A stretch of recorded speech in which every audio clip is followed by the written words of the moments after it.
Hello everyone, welcome to JC Dev civil tech. I hope आप लोग अच्छे होंगे। हम लोग बिहार बोर्ड का 10th क्लास मैथमेटिक्स में निर्देशांक ज्यामिति पढ़ रहे थे, कोऑर्डिनेट ज्योमेट्री। उसमें आज हम नया टॉपिक के ऊपर बात करने वाले हैं। उससे पहले आपको हम एक बार रिमाइंड करा दे कि आपको हम क्या क्या पढ़ाए हैं। तो चलिए देखते हैं। सबसे पहला जो हम लोग पढ़े थे, दूरी सूत्र पढ़े थे। क्या पढ़े थे?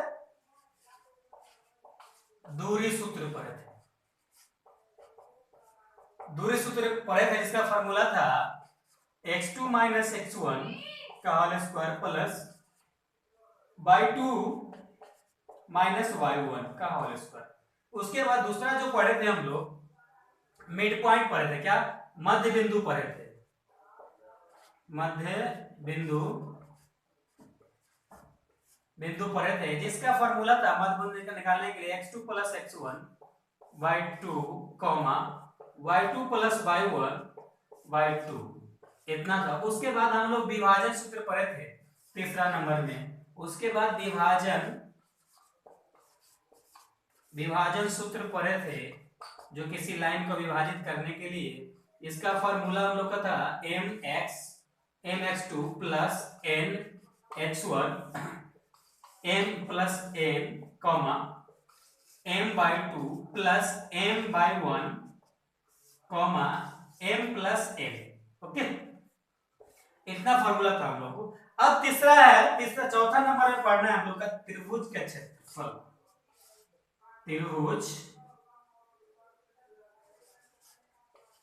त्रिभुज का क्षेत्रफल। Okay, this is what. ये हम लोग नहीं पढ़े। तो त्रिभुज का क्षेत्रफल जनरली हम लोग ज्योमेट्री में क्या पढ़े हैं? त्रिभुज का क्षेत्रफल बराबर जनरली हम लोग पढ़े हैं। जो ज्योमेट्री में पढ़े क्या होता है? हाफ इंटू आधार इंटू ऊंचाई। ओके, जनरली हम लोग इतना पढ़ते हैं ज्योमेट्री से। लेकिन इसी चीज को हम लोग त्रिभुज का क्षेत्रफल निकालने के लिए हम लोग निर्देशांक ज्यामिति का यूज करेंगे। वो कैसे निकालते हैं? तो सबसे पहले हम लोग इसका फॉर्मूला देखेंगे, फॉर्मूला क्या करता है और कैसे डेवलपमेंट किया जाता है वो देखते हैं। चलिए देखते हैं इसको। सबसे पहले हम लोग त्रिभुज के क्षेत्रफल बाई निर्देशांक ज्यामिति का फॉर्मूला देखने से पहले आपको दो चीज कंसीडर करना पड़ेगा। एक तो y एक्सिस और एक x एक्सिस, वो पॉजिटिव में लेना पड़ेगा।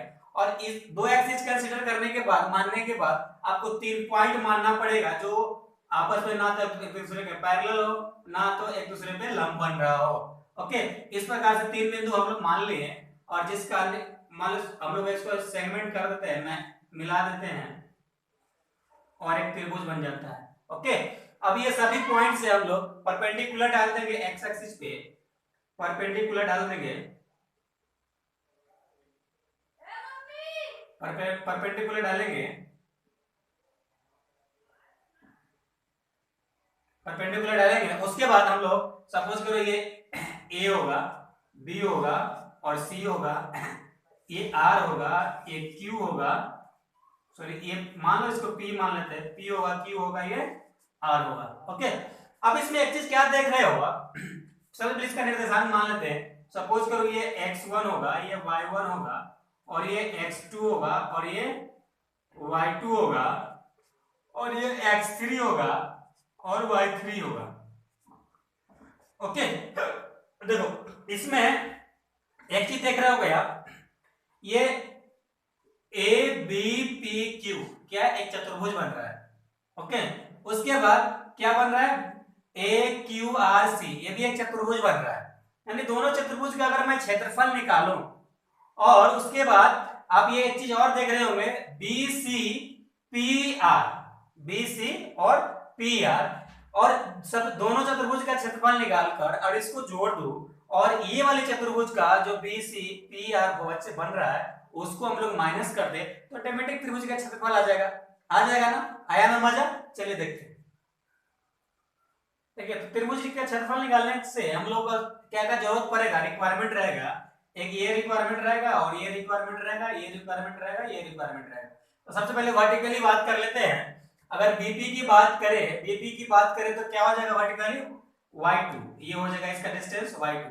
अगर AQ की बात करें, AQ के बाद तो क्या हो जाएगा x1, और इसका बात करें तो क्या हो जाएगा x3, सॉरी ये y1 हो जाएगा और ये y2 हो जाएगा। ओके, अब हम लोग इसका बात करेंगे, PQ की बात करेंगे, PQ निकालेंगे। तो आपको जी मालूम होगा कि ये इस पॉइंट का यहां से यहां तक का दूरी x2 है, और इसका यहां से यहां तक की दूरी x1 है। तो ये दूरी निकालने के लिए क्या कर सकते हैं, आप x1 में से x2 घटा देंगे, x1 में से x2 घटा देंगे तो आ जाएगा। उसी प्रकार से ये दूरी निकालना होगा, तो ये यहां तक की दूरी क्या रहेगा, x3 रहेगा।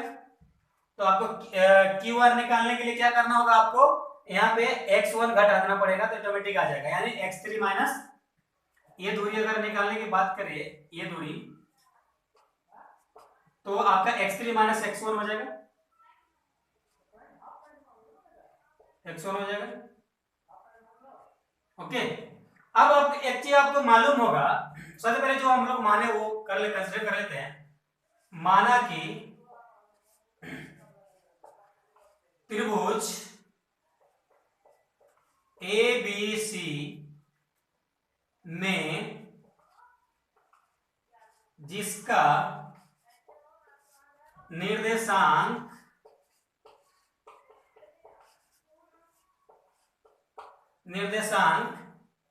A x1 y1 B x2 y2 और C x3 और y3 है। ओके, इतना हम लोग मान लिए। उसके बाद हम लोग क्या करेंगे, क्योंकि उसके बाद क्या करेंगे, ये एक प्रकार का समलंब चतुर्भुज बन रहा है। तो समलंब चतुर्भुज का क्षेत्रफल आपको मालूम होगा, तो सबसे पहले इसको समलंब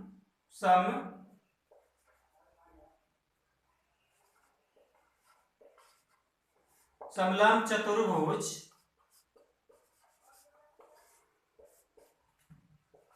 का क्षेत्रफल, समलंब चतुर्भुज का क्षेत्रफल में क्या आ जाएगा, सबसे पहला इसको कंसीडर करते हैं BPQA। तो हम लोग इसको कंसीडर कर लेते हैं ए से करो, सही रहेगा, A B और P और Q। ओके, प्लस फिर इसको ऐड करते हैं, उसी प्रकार समलंब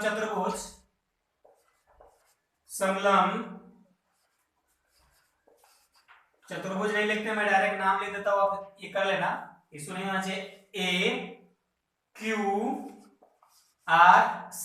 ओके, और माइनस, अब हम लोग यहां से यहां तक के चतुर्भुज जो बन रहा है उसको माइनस करना पड़ेगा, तो माइनस कर दीजिए समलंब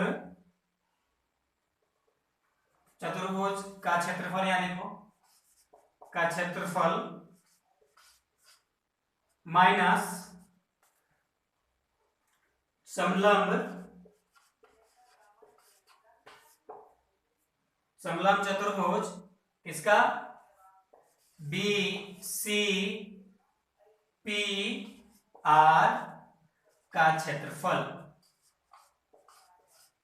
ओके, तो आपको एक समलंब चतुर्भुज का क्षेत्रफल आपको मालूम होना चाहिए कि वो क्षेत्रफल क्या कैसे निकालते हैं। अगर एक समलंब चतुर्भुज के क्षेत्रफल की बात करें, एक समलंब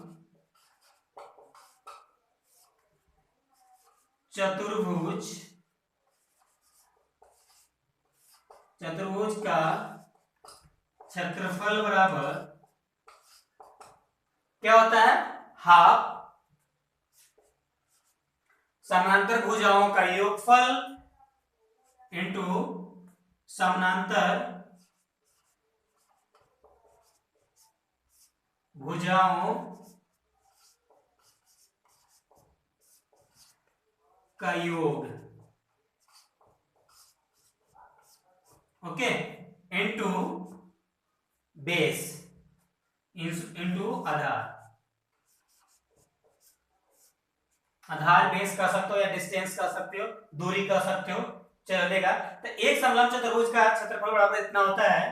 तो उसी प्रकार से इसमें हम लोग डालेंगे, इसका समानांतर भुजा क्या है, एक ये है बी पी प्लस ए क्यू, ये इसमें डाल देंगे। इसका योग क्या है, आधार क्या है, ये बन रहा है पी और क्यू बन रहा है, इतना आप लोग नोट डाउन कीजिए। तो हम लोग देखें कि एक समलंब चतुर्भुज का क्षेत्रफल देखिए।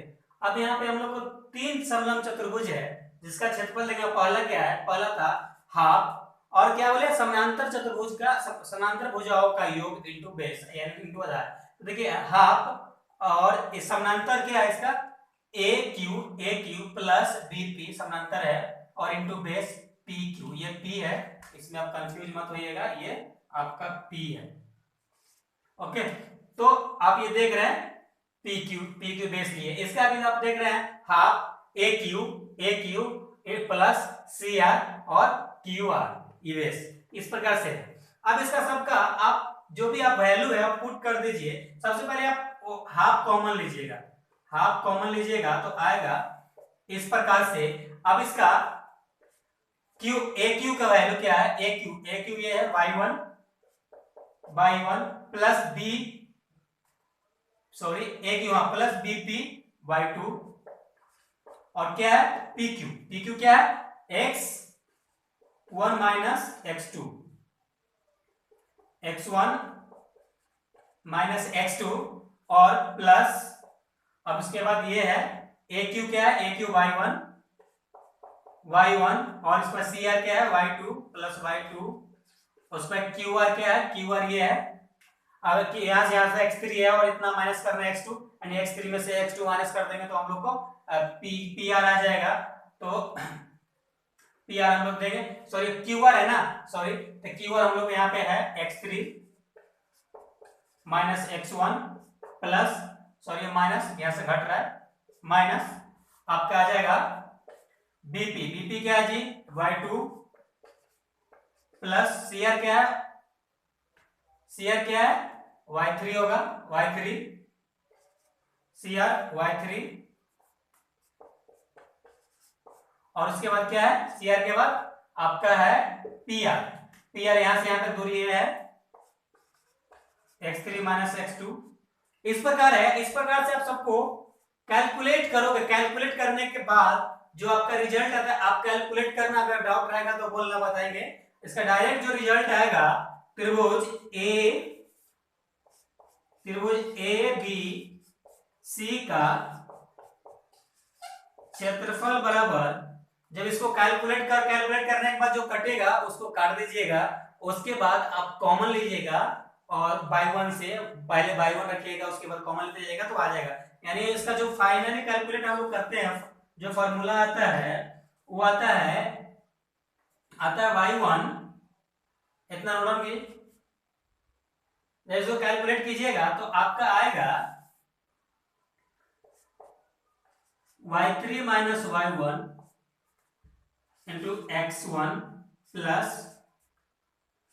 y1 minus y2 plus x2 plus y2 minus y3 x3। इतना फॉर्मूला है आपका त्रिभुज का क्षेत्रफल निकालने के लिए, इसको आप नोट डाउन कीजिए। ठीक है, यहाँ पे जो आएगा ना पहला वो y2 आएगा, करेक्शन कर लीजिए, y3 आएगा, y3 आएगा, y1 आएगा, y1 आएगा और y2 आएगा। एक चीज पे ध्यान दीजिएगा, जो भी रहता है इसका ना, जो भी यहाँ रहता है इससे एक आगे बढ़ाता है। यानी यहाँ पे y3 है तो x1 हो गया, यहाँ पे y1 है तो x2 हो गया, और यहाँ पे y2 है तो x3 हो गया। यानी कि इससे एक स्टेप आगे वाला इसका मल्टीपल में x का जो वैल्यू होता है वो रहता है। तो इस प्रकार से आपका त्रिभुज का क्षेत्रफल बराबर, त्रिभुज के क्षेत्रफल बराबर आपका फॉर्मूला इस प्रकार से बना, प्रूव हुआ। तो आई होप ये है हमारा फॉर्मूला आपको प्रूफ समझ में आया होगा और क्लियर हो गया होगा कि हम लोग जो ज्योमेट्री में जो पढ़े थे, सिंपल सी फॉर्मूला त्रिभुज के क्षेत्रफल निकालने के लिए हाफ आधार इंटू ऊंचाई, तो उससे अब हट के हम लोग निर्देशांक जब ज्योमेट्री के थ्रू भी त्रिभुज का क्षेत्रफल निकाल सकते हैं, तो इस प्रकार से निकाल सकते हैं। तो आई होप आपको समझ में आ गया होगा। अगर समझ में आ गया है तो हमारे चैनल पे आप अभी तक नए हैं और सब्सक्राइब नहीं किए हैं तो सब्सक्राइब कर दीजिए और बेल आइकन को दबा दीजिए और अपने दोस्तों के साथ शेयर कर दीजिए। और ऑलरेडी अगर आप सब्सक्राइबर मेरा हैं तो आप लाइक कर दीजिए। और फिर मिलते हैं आपके साथ एक नेक्स्ट वीडियो में। जब तक अपना और अपना ख्याल रखें, फैमिली का ख्याल रखिए। Okay, thank you, love you all.